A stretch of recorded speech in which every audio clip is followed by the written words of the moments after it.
One of my aunt came to see me today, and I was happy as hell to see her, you know. But at the same time, uh, like as she was leaving, I had this sadness, you know, that we stopped paying attention to time. It's like okay, she was leaving, and I see the way she was actually struggling to get through the few steps to go outside to her car, and so I quickly grabbed my coat, put on my shoes, and actually just walk her all the way up to her car to make sure that she didn't fall down. And just it saddened me in a way because how much we actually take for granted our youth, um, our capability, what we are able to accomplish right now. We feel like we have all the time in the world. Granted, my aunt, she got grandkids, she got, you know, she have a whole family, and she's blessed. She is blessed. She's a woman that actually had seen her prime, the good, the bad, everything that you could think of. She had lived through it. She had acquired that wisdom. And it just I'm looking at it where, my aunt, my mom's getting older, my other aunts from Canada, my uncles. And it's like I don't think about it, right? Like I never really took the time to really think about it to see my elders in a way like I'm looking at them like, wow, they are getting old. They are getting more fragile. And it's like it kind of breaks my heart a little bit. But at the same time, there's this profound wisdom to the fact that they have family. They have this family structure. Uh, they have this family bond. People they can rely on. The same way that my aunt was able to actually like come through so I could help her do something online on the internet. The older generation, they don't know how to do certain things, and I was there to help. Same way that my mom can rely on my cousins or me or whatever the case may be. Like they have people they can rely on. And when I look at some of these sectors on YouTube, when I look at the the thing that we pay attention to, the type of bullshit that we actually we tolerate. Like I would see them 40-year-old, 50-year-old men still talking about bitches and shit. Or like you be seeing these old ass women still trying to live their best life. I'm like, dude, you should have daughters that are in college right now, or you should, at least be able to have something behind for your grandkids. But yet they still try to live out their youth like they never graduated high school, let alone college. It's it's ridiculous. You know, right now I'm 34. I recently turned 34. And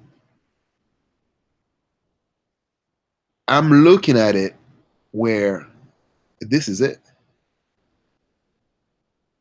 Where right now we are in a position to which now the elders have to pass down the torch to us. We are the next generation that will have to carry that legacy to something bigger, to something greater.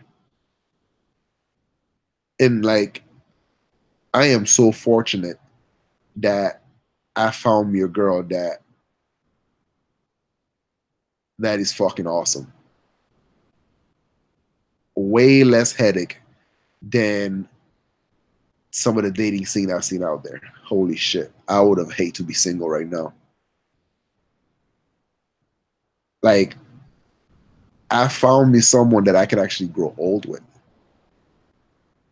that I can laugh with, um, I don't know, have a little drink with, fart next to her, do all that shit, you know? Have a daughter,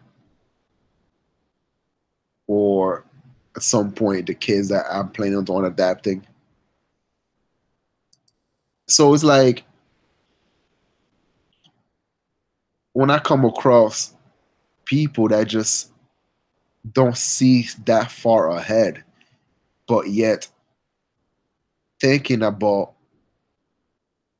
how everything that went wrong with them in their lives till this day is the fault of someone else. You got baby mama drama?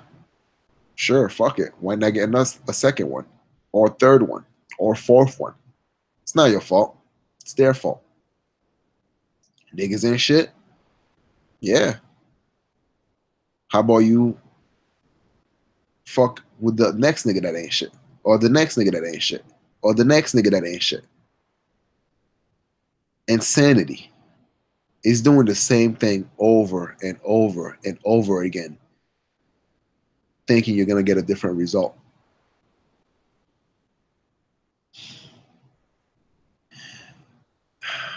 We think that we're gonna be forever young. We have that mindset. Like, wasn't that long ago, I was hanging out with my friend, right? And we start having certain conversation to which makes me realize, holy shit, we are at that age right now where we're no longer young. 34, man. It's like it's a great time to be alive. It's a fucking great time to be alive. And it's even better when you actually have someone you could share that experience with. All these new pussy you getting, that shit will get old at some point. There's gonna be a time where your dick gonna need that little blue pill to stay alive.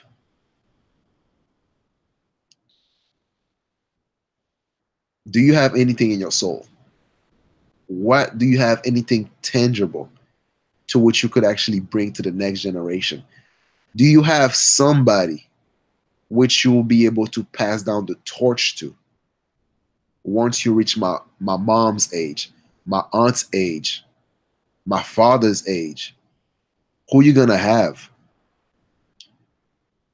Are you gonna have the grandkids to which that you pretending that they are a bother, but deep down you fucking love them to death?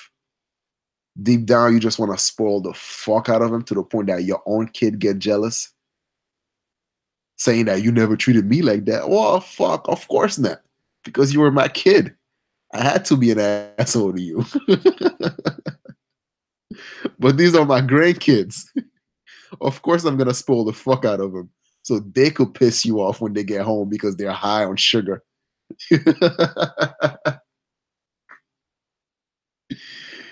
Is that how you see the future?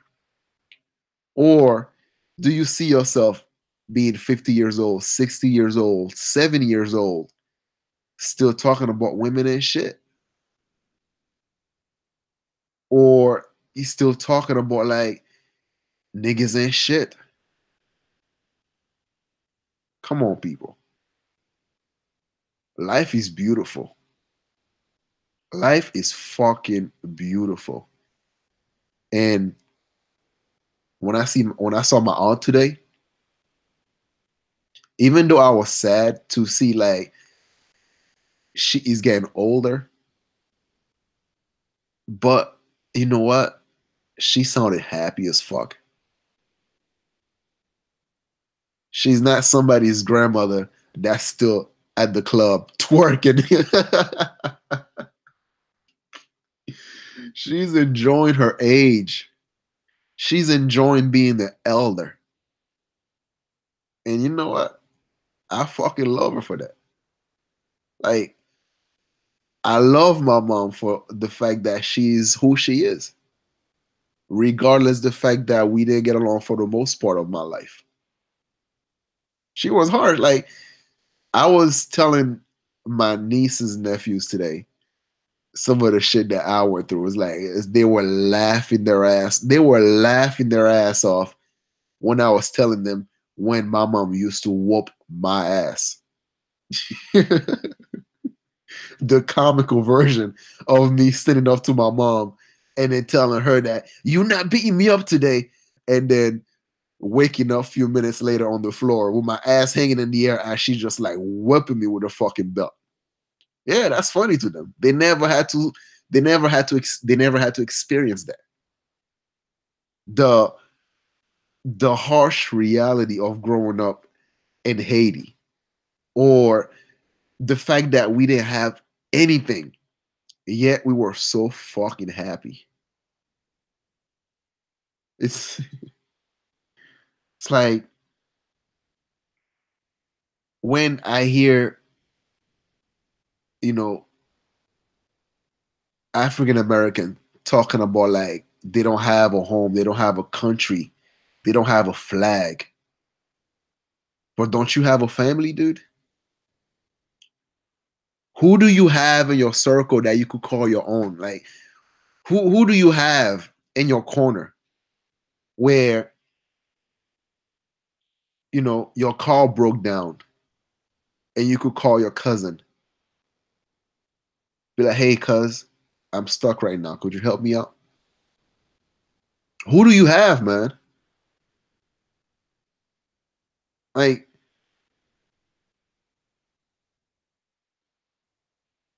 I have single moms in my family as much as anybody else. But you know what? If ever my sister's struggling, we all ready to help. Everybody is there standing, ready to lend a hand. Do you have that? The dynamic to which now you have people you can depend on, a husband, a wife, your kids, grandkids that will actually put a smile through your face when you're feeling down. Do you have that? Or are you so busy worrying about these bitches? People you're never gonna meet in real life. People that actually don't give a fuck about you. How are you gonna try to change the world when you're remaining the same? You can't do that.